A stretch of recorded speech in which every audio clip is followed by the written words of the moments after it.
नमस्कार, जय हिंद। आप सभी लोगों का बहुत बहुत स्वागत है रैंकर्स के इस प्यारे से प्लेटफॉर्म पर।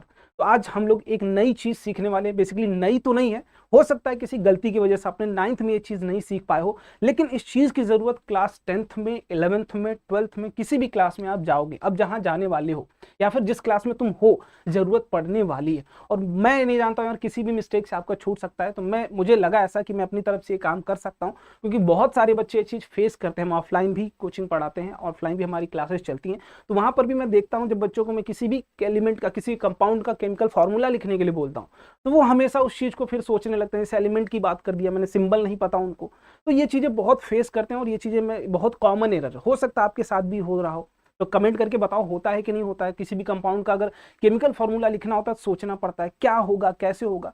तो वो चीज इस वीडियो के बाद तुम्हारी खत्म हो जाएगी। लेकिन अगर अगर चाहते हो कि इस तरीके की वीडियोस और फर्दर आती रहें, तो लाइक जरूर कर देना और एक छोटा सा कमेंट कर देना वीडियो के रिव्यू के बारे में।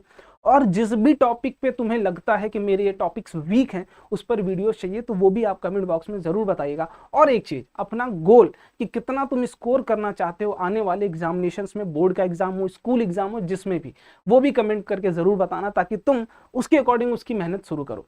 तो देखो, केमिकल रिएक्शन हम जब बात कर रहे होते हैं, एक चैप्टर पढ़ते हो आप क्लास 10th में। वैसे तो ये जो हम टॉपिक पढ़ने वाले हैं क्लास 9th का टॉपिक है, लेकिन क्लास 10th में भी इसकी जरूरत पड़ती है। केमिकल रिएक्शन एंड इक्वेशन, या फिर acid base and salts, metals और नॉन मेटल, जहां पर भी जाओगे ना, हर जगह ये तुमको मिलने वाला है।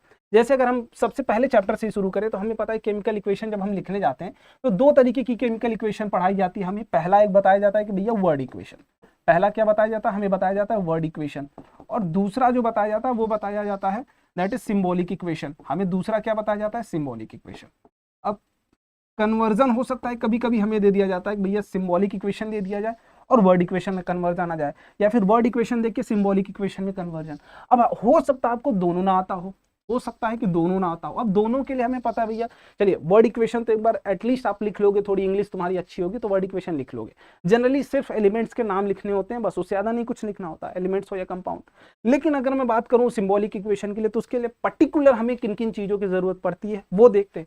अगर हमें सिर्फ सिंबॉलिक इक्वेशन लिखना हो तो उसके लिए हमें बहुत सारी चीजों की जरूरत पड़ती है। जैसे यहाँ पर अगर आप देखो, तो right the balance chemical equation for the following identities type of reaction in each of the following. सबसे पहले आप देखिए silver chloride and silver chlorine. यहाँ पर सिल्वर क्लोराइड से बन के आ रहा है सिल्वर क्लोरीन, और ये बहुत बेसिक और बहुत इंपॉर्टेंट रिएक्शन आपकी क्लास 10th के लिए। आपने सुना होगा कभी ना कभी डीकंपोजिशन रिएक्शन, सुना है तुमने? फोटोलिटिक डीकंपोजिशन, तो ये रिएक्शन वहीं से आई है। और कभी कभी इसका हो सकता है यहाँ से आपसे बोल दिया गया सिंबॉलिक इक्वेशन और उसको बैलेंस करिए। अब सिंबॉलिक इक्वेशन तब तुम लिख पाओगे ना जब तुम्हें सिंबल्स पता होंगे। पता ही नहीं है तो या तो तुम्हें सिंबल नहीं पता होगा, या तो फिर पता है, चलो सिंबल तक पता है। अब उसके बाद कंपाउंड कैसे बनाओगे? सिल्वर क्लोराइड बनाना है, कैसे बनाओगे? नहीं बनता। तो वो चीज हम बनाने की कोशिश करते हैं, सीखते हैं किन किन चीजों की जरूरत पड़ेगी। या फिर दूसरा इक्वेशन ही देख लो, मैग्नीशियम प्लस सल्फ्यूरिक एसिड, कहां पर आता है भैया? ये तुम्हें पहले चैप्टर में मिलेगा डिस्प्लेसमेंट रिएक्शन, दूसरे चैप्टर में मिलेगा एसिड बेस एंड सॉल्ट्स में भी मिलेगा। मेटल्स में भी बोल सकते हैं कि मेटल को एसिड में डालेंगे। तो दोनों तीनों चैप्टर के कॉम्बिनेशन है बेसिकली ये तीनों जो पीछे दिख रहे हैं आपको। तो आप देख रहे हो कि ये जो केमिकल कंपाउंड का सिंबल लिखना हुआ, उनका फॉर्मूला लिखना हुआ, ये हर जगह तुमसे पूछा जा रहा है, हर एक चैप्टर में पूछा जा रहा है। तो हमारी कोशिश ये रहेगी कि ये दोबारा हमसे छूटे ना, कहीं पर भी आए हम लिख लेंगे। अब देखो, सबसे अगर जरूरी बात करूं, किसी भी केमिकल फॉर्मूला को अगर आपको लिखना है किसी भी केमिकल कंपाउंड के, तो दो चीजें आपको पता होनी चाहिए कि कोई भी केमिकल फॉर्मूला होगा, कोई भी केमिकल कंपाउंड होगा, हमारा बेसिकली दो चीजों से मिलकर बना होता है। एक पॉजिटिव आयन जिसे हम बोलते हैं, हम जो आज सीखने वाले हैं अभी के लिए, पॉजिटिव आयन से मिलकर बना होता है। दूसरा जो होता है हमारा, वो नेगेटिव आयन से मिलकर बना होता है। दूसरा क्या होता है? नेगेटिव आयन से मिलकर बना होता है। अभी जो मैं इस वीडियो में आपको सिखाने वाला हूं, हम इसको बोलते हैं केटायन। इसको क्या बोलते हैं? केटायन बोलते हैं। और नेगेटिव आयन जो होते हैं उनको क्या बोलते हैं? तो इनको बोलते हैं एनायन। इनको क्या बोलते हैं? एनायन बोलते हैं। स्पेलिंग देख लेना, स्पेलिंग में नहीं पढ़ाना, ठीक। एक पॉजिटिव आयन होगा और एक नेगेटिव आयन होगा। अब जनरली अगर मैं बात करूं, पॉजिटिव आयन जो होते हैं हमारे, जनरली वो मेटल्स होते हैं, और जो भी हमारे नेगेटिव आयन्स होते हैं वो जनरली नॉन मेटल्स ही होते हैं, ठीक। अब देखिए, यही दोनों कंबाइन करके क्या बनाते हैं? तो कंपाउंड को बनाते हैं। अब आप ध्यान ये रखिएगा कि जब भी हम कंपाउंड को लिखते हैं, बेसिक स्ट्रक्चर तैयार कर रहे हैं हम कि एक पॉजिटिव आयन और एक नेगेटिव आयन मिलके एक कंपाउंड को बनाएंगे जिसे हम आयनिक कंपाउंड्स बोलते हैं। मोस्टली हम कोवेलेंट की बात अभी मैं नहीं कर रहा हूं आपसे, सिर्फ उसकी बात कर रहा हूं। तो अगर मैं यहाँ पर मैं बात करूं आपके साथ पॉजिटिव आयन, नेगेटिव आयन, तो ये मिलके कंपाउंड तैयार करेंगे और वही कंपाउंड का स्ट्रक्चर हमें लिखना है। तो हम सबसे पहले क्या लिखेंगे? सबसे पहले आप ध्यान रखिएगा, आप किसको लिखते हो? केटायन को लिखते हो। फिर किसको लिखते हो? तो एनायन को लिखते हो। तो ये आपको ध्यान रखना है। सबसे पहले हम किसको लिखेंगे, केटायन को लिखेंगे, फिर किसको लिखेंगे, एनायन को लिखेंगे, और यही हमारा क्या होगा, तो यही हमारा कंपाउंड बन के आ जाएगा। यही क्या बन के आ जाएगा मेरे भाई, तो ये हमारा कंपाउंड बन के आ जाएगा। तो सबसे पहले मेरे भाई क्या लिखना है आपको, केटायन लिखना है, फिर उसके जस्ट बाद क्या लिखना है, तो एनायन लिखना। एग्जाम्पल के तौर पर नमक खाते हो ना घर में, नमक खाते हो घर में, एग्जाम्पल के तौर पर दिखाता हूँ, अभी आगे हम बनाएंगे भी इस चीज को। नमक खाते हो, ये है सोडियम और क्लोराइड, इसको बोलते हैं सोडियम क्लोराइड, जिसमें सोडियम क्या होता है, सोडियम के ऊपर एक पॉजिटिव चार्ज होता है, और क्लोरीन क्या होता है, तो क्लोरीन के ऊपर नेगेटिव चार्ज। पॉजिटिव चार्ज मतलब ये क्या है, केटायन है पॉजिटिव चार्ज वाला, नेगेटिव चार्ज मतलब ये क्या है, तो ये एनायन है नेगेटिव चार्ज वाला। अब एक बात बताइए आप, हम जब लिख रहे हैं तो हम लिख ऐसे भी सकते थे इसको, हम ClNa ऐसे भी लिख सकते थे, लेकिन ये हम नहीं लिखेंगे, ये हम नहीं लिखेंगे। क्यों, क्योंकि मेटल हमारा इलेक्ट्रॉन डोनर होता है, तो उसने इलेक्ट्रॉन दिया है भाई। और हम ऐसे भी बोल सकते हैं, जो अगर जो डोनर होता है, जो देता है सब कुछ चीजें, जो बांटता है, तो वो सर्वदाता होता है ना, तो वो बड़ी, उसको बड़ा सम्मान मिलना चाहिए। जो मैं ले रहा हूँ किसी से कुछ उधारी, तो मैं बहुत बड़ा काम नहीं किया, लेकिन जिसने उधारी दिया बहुत बड़ा काम किया। तो रिस्पेक्ट में हम क्या कहते हैं, मेटल को पहले लिखते हैं, ठीक, रिस्पेक्ट में। तो यहाँ मेटल को हम क्या लिखेंगे, जो पॉजिटिव आयन होगा उसको पहले लिखोगे, नेगेटिव आयन को बाद में। जनरली कुछ केसेस में उल्टा भी होता है, एक दो केसेस में उल्टा होगा। हम वो एसिड बेस वाले चैप्टर में, हो सकता है आपके स्कूल के टीचर ने पढ़ाया हो, जब हम एसिटिक एसिड में लिखते हैं तो वो उल्टा केस होता है, ठीक। तो उसकी भी हम बात बाद में कर लेंगे, तो वो अभी हमें बनाना भी नहीं। तो ये हमें समझना चाहिए कि सबसे पहले हम क्या लिखेंगे, पॉजिटिव वाला आयन लिखेंगे, फिर नेगेटिव वाला आयन लिखेंगे। अब हम पॉजिटिव आयन और नेगेटिव आयन की तो बात कर रहे हैं, तो हमें अब जानना ये चाहिए कि भैया कौन कौन से आयन हैं और उनका नाम क्या है। आयन्स पता होना चाहिए और उनका नाम पता होना चाहिए, फिर उनकी वैलेंसीज पता होनी चाहिए। वैलेंसी क्या होती है भैया, कंबाइनिंग कैपेसिटी। क्या होती है, कंबाइनिंग कैपेसिटी, कि मैं किसी से कितने रेशियो में कंबाइन करूंगा। जैसे मान लो मेरे पास 10 रुपए है, मेरे पास 10 रुपए है और एक आम 5 रुपए का मिल रहा है, तो मैं कितनी खरीद सकता हूँ, 2। मान लो किसी के पास 5 रुपए है, तो वो कितनी खरीद पाएगा, एक, तो उसकी खरीदने की कैपेसिटी 1 है, मेरी खरीदने की कैपेसिटी 2 है। तो मैं जब भी खरीदूंगा मेरे साथ 2 आम आपको मिलेगा, वो जब खरीदेगा उसके साथ 1 आम मिलेगा। वैसे हर एलिमेंट की कंबाइनिंग कैपेसिटी होती है, और कंबाइनिंग कैपेसिटी वो सिर्फ डिपेंड करती है इलेक्ट्रॉन्स के ऊपर। किसके ऊपर, इलेक्ट्रॉन्स के ऊपर, कि कौन कितना इलेक्ट्रॉन किसको दे सकता है, या फिर कौन कितना किससे ले सकता है। तो मैं जब भी दूंगा दुकान वाले को, तो मैं 2 आम का दाम दूंगा, तो उससे 2 आम लूंगा। वैसे ही कोई अलग है जिसके पास 1 की टेंडेंसी, वो 1 देगा, तो वो कितना इलेक्ट्रॉन दे रहा है, ले रहा है। तो मेरे साथ अगर देखोगे तो मैं अकेला रहूंगा और मेरे साथ 2 आम रहेगा, वो अकेला रहेगा उसके साथ 1 आम, तो 1 आम और वो उसका फॉर्मूला वो बनेगा, मेरा बनेगा मैं और 2 आम, मेरा फॉर्मूला ये। तो जितना मैं खरीद पाऊंगा, जितना इलेक्ट्रॉन में दे पाऊंगा, जितनों को 2 को दे रहा हूं तो 2 मेरे साथ जुड़ेंगे, 3 को दूंगा तो 3 मेरे साथ जुड़ेंगे। तो यही वैलेंसी है कि मैं कितनों को इलेक्ट्रॉन कितना दे पा रहा हूं। कंबाइनिंग कैपेसिटी मेरी कितनी है, मेरी 2 थी, उस बंदे की 1 थी जो उसने 1 आम खरीदा, ठीक। तो यही वैलेंसी कंबाइनिंग कैपेसिटी है किसी भी एलिमेंट के लिए या फिर आयन के लिए। तो हम अब समझते हैं, आयंस को देखते हुए चलते हैं। ये एनसीईआरटी से ही मैंने डायग्राम उठाया हुआ है। एनसीईआरटी बहुत अच्छी बुक है भाई, आप उसको अच्छे तरीके से अगर पढ़ते हैं तो बहुत सारी चीजें आपको अंदर से मिलती हैं। तो सबसे पहले हमें समझना है पॉजिटिव आयंस के बारे में, फिर यहाँ पर कुछ नेगेटिव और पॉजिटिव आयंस अलग से भी दिए गए हैं, और यहाँ पर भी कुछ पॉजिटिव और नेगेटिव अलग से दिए हैं।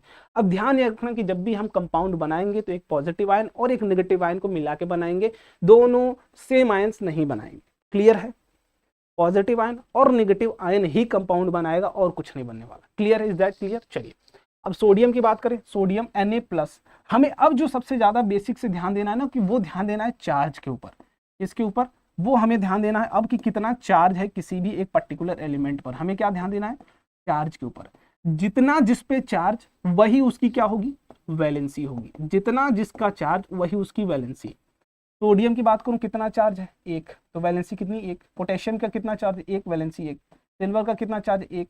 कॉपर का कितना चार्ज है, 1। मैग्नीशियम का कितना चार्ज है, 2 दिख रहा होगा, 2, ठीक। चार्जेस देखते हुए कैल्शियम का कितना वैलेंसी, 2। जिंक का कितना वैलेंसी, 2। आयरन का कितना, 2 और 3 वैसे दोनों होती है, कॉपर की भी 2 और 1 होती है। यहाँ एल्यूमिनियम का 3, आयरन का कितना, 3, ठीक। तो अब हमें क्या करना, सबकी कंबाइनिंग कैपेसिटी, बेसिकली उनके ऊपर का चार्ज देखना है। तो यहाँ पर तो ये तो मेटल्स हो गए सारे। यहाँ पर हाइड्रोजन, देखो हाइड्रोजन एक ऐसा एलिमेंट है, बहुत सीधा है, प्यारा है, बहक जाता है, सबके बहकावे में आ जाता है, ठीक। बहुत प्यारा सा एलिमेंट हाइड्रोजन है, तो नॉन मेटल है, तो नॉन मेटल, मेटल नहीं, लेकिन उसके पास टेंडेंसी है मेटल वाली कि इलेक्ट्रॉन डोनेट कर देता है, ठीक। जैसे कुछ लोग होते हैं ना, गरीब घर में पैदा होते हैं लेकिन दिल बहुत बड़ा होता है उनका, तो कोई भी उनसे कुछ भी मांगता है ना वो दे देते हैं। वही हाइड्रोजन है तो गरीब घर में पैदा, लेकिन उसके पास टेंडेंसी भैया कि मुझसे कोई भी कुछ भी मांगेगा। इलेक्ट्रॉन ही मांग सकता आदमी, क्योंकि इनका काम ही क्या, इलेक्ट्रॉन्स का आदान प्रदान करना। तो इनसे कौन मांगेगा, इलेक्ट्रॉन ही मांग सकता है, तो ये इलेक्ट्रॉन दे देते हैं। दिखाते कैसी टेंडेंसी भैया, अमीर, ठीक। अब लेकिन वो तो तुम नॉन मेटल, तो मेटल के सामने तो तुम्हें नॉन मेटल ही बनना पड़ेगा। तो जब ये मेटल से कंबाइन हो गया, मेटल के ऊपर हमेशा पॉजिटिव चार्ज होता है, तो ये H- शो करेंगे, ठीक। लेकिन जब नॉन मेटल से कंबाइन करेंगे तो ये H+ शो करेंगे, और दोनों केस में वैलेंसी इनकी कितनी है, तो 1 ही है। क्लोरीन, क्लोरीन अगर सिंगल है तो इसको हम क्लोराइड पढ़ते हैं, मतलब Cl- आयन कितना है, क्लोराइड है। ब्रोमाइड है, ब्रोमीन है, उसका 1-। आयोडीन है, 1 चार्ज। ऑक्साइड है, 2 वैलेंसी है। सल्फाइड है, 2 वैलेंसी है। नाइट्राइड है, 3 वैलेंसी है। अब यहाँ पर कुछ कंपाउंड है, पॉलीएटॉमिक आयंस। ये नॉन मेटेलिक एलिमेंट थे, ये मेटेलिक एलिमेंट थे, ठीक। ये क्या था, तो ये मेटेलिक एलिमेंट था, ये नॉन मेटेलिक एलिमेंट हो गया। ये हो गए अब हमारे कंपाउंड्स, पॉलीएटॉमिक आयंस, जिसमें एक से ज्यादा एटम हो। NH4 इसको बोलते हैं अमोनियम, इसको क्या बोलते हैं, अमोनियम। वैलेंसी कितनी अमोनियम की, 1। हाइड्रोक्साइड OH- पढ़ते हैं, इसको ध्यान से रखना, OH-, इसकी वैलेंसी कितनी है, 1। नाइट्रेट NO3- वैलेंसी कितनी है, 1 है। हाइड्रोजन कार्बोनेट, या फिर इसको कभी कभी बाई कार्बोनेट भी बोला जाता है, या तो इसको कभी कभी बाई कार्बोनेट भी बोला जा सकता है, तो दोनों में से कुछ भी बोला जाएगा। HCO3 वैलेंसी कितनी है मेरे भाई, 1। जितना पॉजिटिव या जितना नेगेटिव चार्ज वही उसकी वैलेंसी हो जाती है। कार्बोनेट, इसकी वैलेंसी कितनी, तो इसकी वैलेंसी 2। सल्फाइट है, इसकी वैलेंसी कितनी, 2। यहाँ पर सल्फेट है, इसकी वैलेंसी 2। अब ध्यान रखना, सल्फाइट और सल्फेट में कंफ्यूज हो गया। सल्फाइट 8 है तो ये 3 होगा ऑक्सीजन, 8 है तो 4 होगा ऑक्सीजन। फॉस्फेट है तो यहाँ फॉस्फेट अगर आप देखेंगे तो इसकी वैलेंसी है कितनी, 3। अब इतने सही आप जितने आपके 9th और 10th में जितने भी फॉर्मूला और कंपाउंड आपको बनाने होंगे, सब के सब बन जाएंगे तुम्हारे, कुछ भी बाहर से नहीं होगा। चलो देखते हैं कुछ बना के, कुछ बनाते हैं 8-10, फिर उसके बाद आगे बात करते हैं। तो मान लो अगर कंपाउंड हमारे पास क्या है, जिंक ऑक्साइड, तो हमें सबसे पहले क्या करना, ध्यान देना, हमें पहले लिखना है जिंक का सिंबल, यहाँ ऑक्साइड का सिंबल। तो जिंक के ऊपर होता है 2+ और ऑक्साइड का होता है 2-। ध्यान से देखना, देखो जिंक क्या कितनी है वैलेंसी, Zn 2+, और ऑक्साइड का है, ऑक्साइड है 2-। हमें इन्हीं दोनों को बनाना है, ठीक। अब हमें बस क्या करना है, इनका नीचे इनकी वैलेंसी लिखनी है। नीचे क्या लिखना है इनका, नीचे लिखना है इनकी वैलेंसी, क्या लिखना है, वैलेंसी। इनकी वैलेंसी कितनी है, 2। बस काम खत्म। इसको क्रॉस मल्टीप्लाई करिए इनसे, इनको क्रॉस मल्टीप्लाई करिए इनसे, इनकी वैलेंसी को मल्टीप्लाई करिए इनके साथ, इनकी वैलेंसी को मल्टीप्लाई करिए इनके साथ, और लिख दीजिए आगे Zn। अब ध्यान रखिएगा कि हम यहाँ सिर्फ नीचे में लिख सकते हैं, जो भी लिख सकते हैं नीचे में। हम इन दोनों को इनिशियली कंबाइन कर रहे थे, कंबाइन होने के बाद ये चार्जेस खत्म हो जाएंगे, +2 को खत्म कर देगा, काम खत्म। तो Zn के साथ 2 और यहाँ पर O के साथ 2। अब हम ये देखेंगे क्या दोनों में कुछ कॉमन आ रहा है। अगर कुछ कॉमन आ रहा है तो एलसीएम लेके निकाल दो, उसको बाहर कर दो, खत्म। अगर दोनों में कुछ कॉमन आ रहा है तो खत्म, नहीं कॉमन आ रहा है तो बस यही रहेगा। अगर कॉमन आ रहा है, 2 कॉमन आ रहा है, तो Zn और 1 लिखने की जरूरत नहीं होती, तो ये हो जाएगा हमारा फॉर्मूला कंपाउंड जिंक ऑक्साइड का ZnO। बस यही पूरे के पूरे खेल ही है, बस अब खत्म, कॉन्सेप्ट ही खत्म। पहले एलिमेंट्स लिखिए विथ प्रॉपर साइन, ताकि आपको वैलेंसी का अंदाजा लग जाए। वैलेंसी क्या करनी है, वैलेंसी को नीचे रखना है, दोनों की वैलेंसी सेम थी, दोनों को यहाँ मल्टीप्लाई करो, इनकी वैलेंसी को यहाँ मल्टीप्लाई करिए, लिख दीजिए जिंक के साथ 2 आ जाएगा, Zn 2 आ जाएगा, ऑक्सीजन के साथ 2 आ जाएगा, O2 आ जाएगा। अब दोनों में से देखना है क्या कोई एलसीएम लेके कट सकता है, बिल्कुल कट रहा है, तो बस Zn लिख के काम खत्म करिए, हो गया काम खत्म। अब देखिए दूसरे पर देखिए भाई, दूसरे पर क्या होगा, मैग्नीशियम ऑक्साइड। तो मैग्नीशियम का अगर हम सिंबल की बात करें, मैग्नीशियम का भी क्या होता है, 2+ होता है। ऑक्सीजन का भी क्या होता है, 2- होता है। अब जो समझदार बच्चे होंगे आगे काम नहीं करेंगे, 2 डायरेक्ट मल्टीप्लाई करिए, और डायरेक्ट लिख सकते थे, लेकिन मैं अभी सिखा रहा हूं। तो Mg के साथ ये वाली वैलेंसी आएगी 2, O के साथ ये वाली वैलेंसी आएगी 2। क्या दोनों कॉमन कुछ आ रहा है, बिल्कुल, एलसीएम लेंगे कॉमन आएगा, खत्म हो जाएगा 2 2। तो MgO, बस ये आ गया अपने पास केमिकल कंपाउंड। फॉर्मूला किसका, मैग्नीशियम ऑक्साइड का। जिंक ऑक्साइड का क्या फॉर्मूला होगा, ZnO। मैग्नीशियम ऑक्साइड का क्या होगा, MgO। बस आ गया फॉर्मूला, देखो और प्रैक्टिस करो। चलो सिल्वर क्लोराइड, सिल्वर की बात करें, सिंबल होता है Ag। अब ये याद देखो, इतना तो आपको याद ये वाला करना पड़ेगा मेरे भाई। अगर ये याद नहीं, और याद भी नहीं करना, तुम्हें प्रैक्टिस करना है, बना डालो। एक को पकड़ो, सोडियम को, जितने निगेटिव है सारे कंपाउंड बना डालो। सोडियम को पकड़ो, सारे नेगेटिव के साथ बना डालो। पोटेशियम को पकड़ो, सारे नेगेटिव के साथ बना डालो। सिल्वर को पकड़ो, सारे नेगेटिव के साथ बना दो। बस यही करना है तुम्हें, सबका सबके साथ बना डालो। सिल्वर की बात करें तो ये +1 होता है, और क्लोरीन की बात करें तो ये -1 होता है। वैलेंसी कितनी है, 1। वैलेंसी कितनी है, 1। मल्टीप्लाई कर दीजिए, मल्टीप्लाई कर दीजिए। ये जैसे ही आप मल्टीप्लाई करेंगे, सिल्वर के साथ 1 लिखने की कोई जरूरत नहीं है, क्लोरीन के साथ भी 1 लिखने की कोई जरूरत नहीं, बस रिक्वायर्ड फॉर्मूला आ गया। मैग्नीशियम सल्फेट के साथ, मैग्नीशियम का देखिए, मैग्नीशियम 2+, सल्फेट का देखिए SO4 2-। देखिए यहाँ पर सब कुछ आपको मिलेगा, कुछ बाहर से नहीं। मैग्नीशियम और सल्फेट। दिख रहा है ना, साफ साफ दिख रहा होगा। बस मुझे कुछ नहीं करना, यहाँ 2 यहाँ 2 मल्टीप्लाई कर लो, मल्टीप्लाई कर लो, क्रॉस मल्टीप्लिकेशन करनी, उसकी वैलेंसी उसके साथ, उसकी वैलेंसी उसके साथ। बस यहाँ क्या आएगा, Mg2SO4 2। देखो 2 MgSO4, लेकिन क्या कुछ कॉमन आएगा, ये 2 कॉमन आएगा, ये 2 कॉमन आएगा, तो ये क्या हो जाएगा, MgSO4 बन जाएगा, मैग्नीशियम सल्फेट। ये सब कुछ यूज होने वाला है, डिस्प्लेसमेंट रिएक्शन में यूज होगा, एसिड बेस में यूज होगा, हर जगह यूज होने वाला है, इसलिए मैं बता भी रहा हूँ, ये तो मैं बताता नहीं। तो सिल्वर क्लोराइड की बात करें, AgCl मैग्नीशियम सल्फेट, AnGSO4, ठीक, बस खत्म। कैल्शियम कार्बोनेट की बात करते हैं, कैल्शियम का फॉर्मूला 2+, कार्बोनेट का फॉर्मूला H3 2-, बस वैलेंसी कितनी, 2 2, मल्टीप्लाई कर दो, मल्टीप्लाई कर दो। कैल्शियम की Ca2 हो जाएगा, कार्बोनेट का CO3 2 हो जाएगा। अब 2 2 कॉमन होके खत्म हो जाएगा, तो ये लिख क्या सकते हैं इसको, CaCO3, ये आ गया रिक्वायर्ड फॉर्मूला। यहाँ आ गया कैल्शियम CaCO3, ये हो गया हमारा रिक्वायर्ड फॉर्मूला, ठीक। अब यहाँ पर देखो, मैग्नीशियम 2+, हाइड्रोक्साइड 1-, वैलेंसी इनकी कितनी, 2, इनकी वैलेंसी कितनी, 1। जो चार्ज है नीचे लिखते चलो, इनको मल्टीप्लाई करो इनके साथ, इनको मल्टीप्लाई करो इनके साथ। अगर मैं लिखूँ अब मल्टीप्लाई करने के बाद ये आएगा Mg, और OH के साथ कितना आ रहा है, 2 आ रहा है।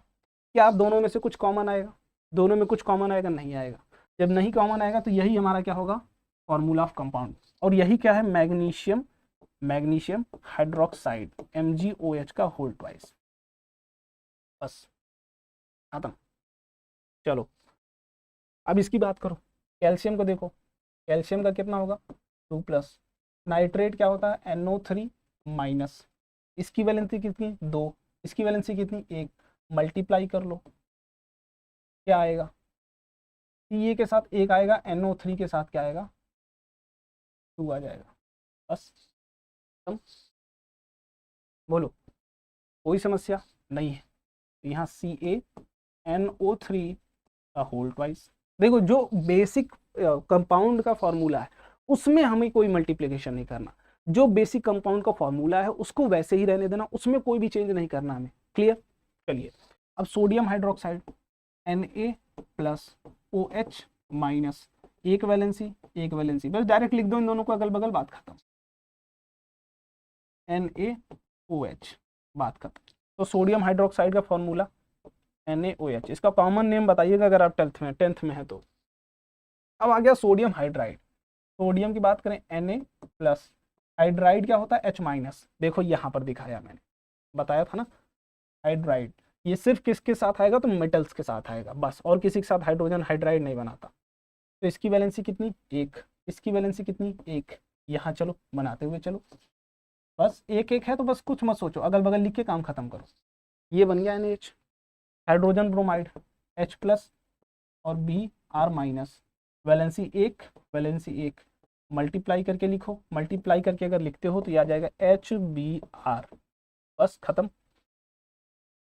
नाम तो तुम्हें ऑटोमेटिकली क्लियर होता चल रहा है। इसका देखो, जिंक का क्या होता है, 2+, सल्फेट का क्या होता है, SO4 2-, वैलेंसी इनकी भी 2, इनकी भी 2, मल्टीप्लाई करके लिखिए तो ये आएगा, पहले Zn के साथ 2 आएगा, SO4 के साथ क्या आएगा, तो 2 आएगा, बाद में क्या हो जाएगा, बाद में हो जाएगा ये ZnSO4, डायरेक्ट काम खत्म करो, 2 2 कॉमन हो जाएगा, तो जिंक सल्फेट का फॉर्मूला ZnSO4। फॉस्फेट का देखो, हाइड्रोजन फॉस्फेट H+, यहाँ क्या है PO4 3-, फॉस्फेट ये होता है, वैलेंसी इसकी 1, इसकी वैलेंसी 3, मल्टीप्लाई करिए 3 इसके साथ 1 इसके साथ, तो लिख सकते हैं क्या, H3PO4, हाइड्रोजन फॉस्फेट, खत्म काम। H3PO4 को बोलते हैं फॉस्फोरिक एसिड, ठीक। चल अब सोडियम की बात करते हैं, तो this is sodium plus hydrogen HCO3-, इसको बोलते हैं हाइड्रोजन कार्बोनेट। सोडियम अलग, हाइड्रोजन कार्बोनेट अलग, इसकी वैलेंसी कितनी है मेरे भाई, 1, इसकी वैलेंसी कितनी, 1, दोनों को मल्टीप्लाई करिए और डायरेक्ट लिख दीजिए NaHCO3, और इसका केमिकल नेम क्या है बताइएगा जरूर, आप यूज करते हो खाने पीने में इसको, फिर इसके बाद अमोनियम को क्या बोलते हैं, NH4 plus, poly atomic ion है। यहाँ हाइड्रोक्साइड कितना है, -1, वैलेंसी इसकी भी 1, इसकी भी 1, बस मल्टीप्लाई करिए लिखिए, और मल्टीप्लाई क्या करके अगर लिखेंगे तो NH4OH आ जाएगा, बस खत्म। ये भी हो गया, बहुत अच्छे। इसको देखो, sodium hydrogen carbonate, I think अभी हमने बनाया तो था, हाँ ये तो बना ही लिया, डन, NaHCO3, ठीक। सिल्वर क्लोराइड ये भी बना लिया हमने, सबसे पहला ही था हमारा AgCl। इसके बाद एल्यूमिनियम कार्बोनेट, तो एल्यूमिनियम की बात कर सकते हैं, एल्यूमिनियम है +3, कार्बोनेट की बात करें तो ये है 2-, तो इसकी वैलेंसी है 3, इसकी वैलेंसी है 2, ये यहाँ मल्टीप्लाई करिए, यहाँ मल्टीप्लाई करिए, ये लिख सकते हैं हम लोग Al2CO3 का होल राइस, ये होगा अपना aluminium carbonate. Silver nitrate Ag + NO3 minus, दोनों की वैलेंसी 1, मल्टीप्लाई करके लिख लीजिए, मल्टीप्लाई करके लिखेंगे ये आ जाएगा AgNO3, बस खत्म। चलो 19-20 कर लो। बेरियम की बात कर लेता हूँ, बेरियम के लिए बता देता हूँ मैं, बेरियम होता है 2+, ठीक। तो अगर यहाँ देखो तो बेरियम है 2+ और हाइड्रोक्साइड है OH-, तो ये 2, 1 मल्टीप्लाई करो, ये आएगा कितना, BaOH का होल ट्वाइस, ये बन के आ जाएगा। यहाँ फिर देखो Ba2+ SO4 2-, Ba की वैलेंसी 2, SO4 की वैलेंसी 2, मल्टीप्लाई करके लिख दो बस डायरेक्ट। अब देखो 2 कॉमन आएगा तो मैं डायरेक्ट भी काट सकता हूँ, या तो आप यहीं पर काट के लिखा करो या तो फिर बाद में, तो आएगा BaSO4 डायरेक्ट, और ये वाइट कलर की बनती है, वाइट कलर, ये ध्यान रखना, ही बहुत बार पूछा गया सवाल है, ये बार बार CBSE अपने हर साल बोर्ड्स में पूछता ही रहता है। अब कुछ आपके लिए मैं होमवर्क में दे रहा हूं जिसको आपको सॉल्व करना है और कमेंट में आंसर देना है, कमेंट योर आंसर, ठीक। जिसका भी ये आंसर करेक्ट होगा उसको पिन किया जाएगा और प्रॉपर अच्छे तरीके से दिल दिया जाएगा, ठीक। तो ये 2 यहाँ पर हो गए, और कुछ मैं यहाँ पर मैं दे दे रहा हूँ, 21, 22 और यहाँ 23,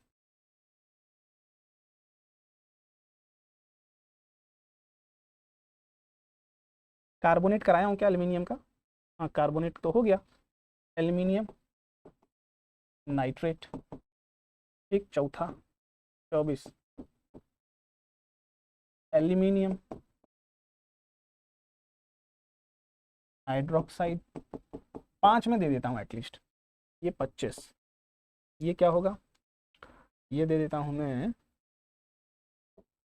एल्यूमिनियम का बहुत हो गया,